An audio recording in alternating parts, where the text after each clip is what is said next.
नमस्कार मित्रमैत्रिणींनो, आपल्या आजच्या सुंदर कथेचं नाव आहे खरंच एक भाऊ हवा होता. मानसीच्या आईचा आजार म्हणजे मृत्यूशी थेट झुंज. पण डॉक्टरांनी प्रयत्नांची पराकाष्ठा केली.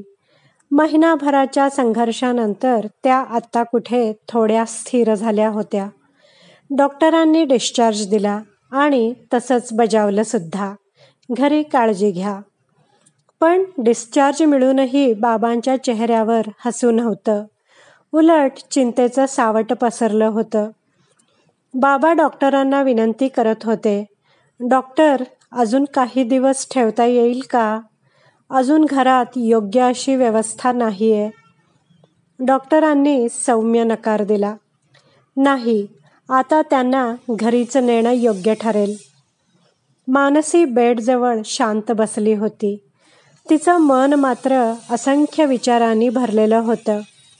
आई अर्धवट शुद्धीत होती. त्या नाजूक हातांना आपल्या हातात घेताच तिच्या डोळ्यात अश्रू उभे राहिले. मनातलं सगळं दुःख एका क्षणात ओघळून आलं. तेवढ्यात बाबा जवळ आले. ते हळूच म्हणाले, मनू, आईला डिस्चार्ज मिळतोय. कुठं न्यायचं ग तिला? त्या एका वाक्याने मानसीच्या छातीत चर्र झालं. क्षणभर तिला काही सुचेनाच. कसंबसं रडू आवरत ती म्हणाली, बाबा, आपल्याच घरी नेऊया. पण त्या शब्दांमागे तिची असहाय्यता दडली होती. ती स्वतःला दोष देत होती. पण परिस्थितीच अशी होती की ती काही ठामपणे सांगू शकत नव्हती. बाबा डिस्चार्जच्या प्रक्रिया पूर्ण करायला बाहेर गेले. मानसी मात्र आईजवळ तशीच बसून राहिली. तिच्या मनातली घुसमट तिच्या डोळ्यातून ओघळत होती. आई, माफ कर ग मला, ती हळूच कुजबुजली. या वयात माणसाला औषधांपेक्षा प्रेमाची, आपुलकीची, सोबतीची गरज असते. पण मी असहाय्य आहे ग. मी नाही म्हणू शकत की माझ्याकडे ये. थोडा वेळ थांबून ती पुन्हा बोलली, आई, आज पहिल्यांदा वाटतंय की मला एक भाऊ हवा होता. निदान समाजासाठी का होईना, त्याने तरी तुला आपल्याकडे ठेवलं असतं. मनोहरराव आणि मालतीबाई, 2 मुलींचे आई वडील. मुलगा नाही याची त्यांनी कधीच खंत बाळगली नाही. दोन्ही मुलींना भरपूर प्रेम दिलं, लाडात वाढवलं.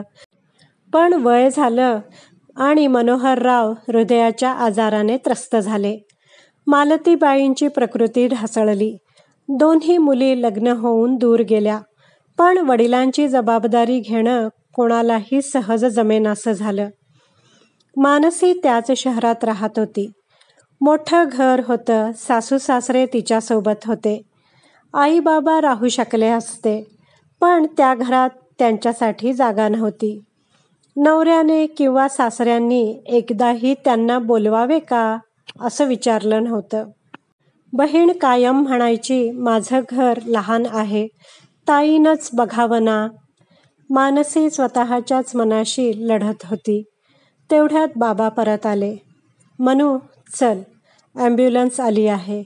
तू आधी निघ. तिला वाटलं बाबांनी आशेने विचारलं होतं, कुठं न्यायचं ग आईला? आणि आपली मुलगी म्हणेल, बाबा, चला ना माझ्याकडे. पण तसं काहीच घडलं नव्हतं. ती स्वतःला सावरत म्हणाली, बाबा, आपण एखादी नर्स ठेवू, एखादी मोलकरीण लावू.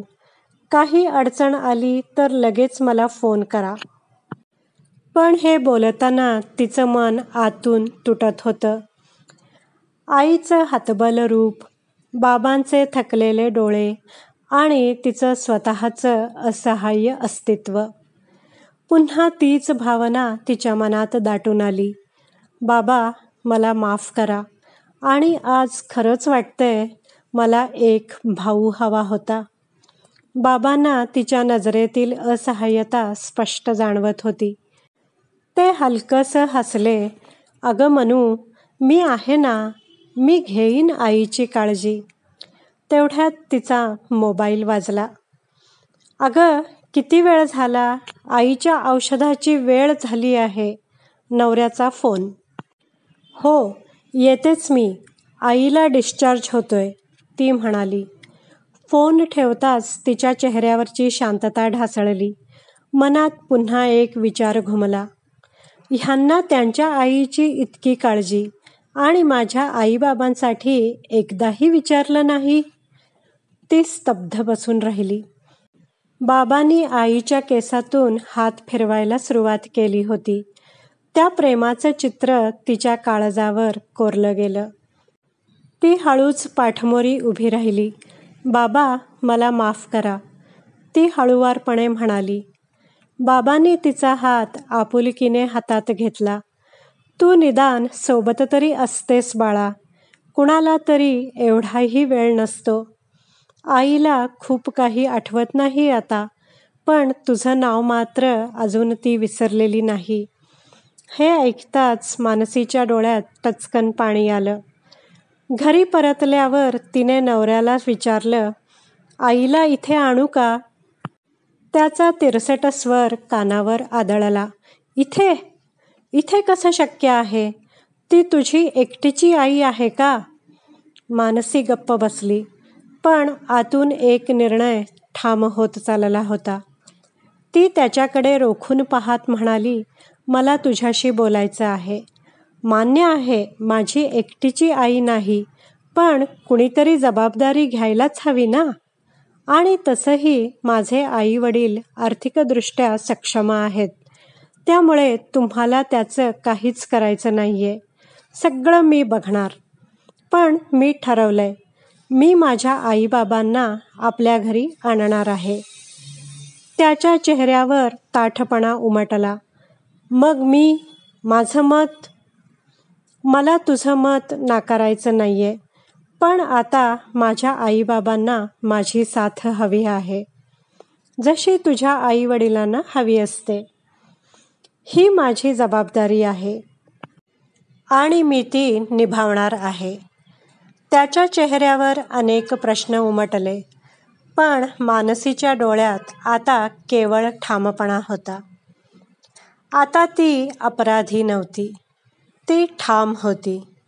कारण तिने अखेर आपल्या मनाचं ऐकलं होतं. आणि मन म्हणत होतं, हो, खरं आहे, एक भाऊ हवा होता. पण मी सक्षम मुलगी आहे आणि आता त्याच्याच जागी उभी राहणार आहे. आजकाल बऱ्याच ठिकाणी मुली मुलापेक्षा छान आईवडिलांना सांभाळतात आणि मुलगा असूनही आईवडिलांचे हाल होतात. परंतु आजही काही ठिकाणी अशी परिस्थिती आहे की मुलींना आईवडिलांना सांभाळण्याचे स्वातंत्र्य नसते. घरी ठेवायचं म्हटलं की नवऱ्याची परवानगी हवी असते. अशाच एका घटनेवर आधारित हा लेख आहे. मुलगा हवा याचं मी समर्थन करत नाही. या एका अगतिक मुलीच्या भावना आहेत. कृपया गैरसमज नसावा. मित्रमैत्रिणींनो, आशा करते की तुम्हाला ही हृदयस्पर्शी कथा आवडली असेल. या सुंदर कथेचं सर्व श्रेय लेखिकेलाच आहे. कथा आवडली असल्यास व्हिडिओला लाईक करा, शेअर करा, कमेंट करा. माझ्या चॅनलला सबस्क्राईब करायला विसरू नका. व्हिडिओ पाहिल्याबद्दल धन्यवाद.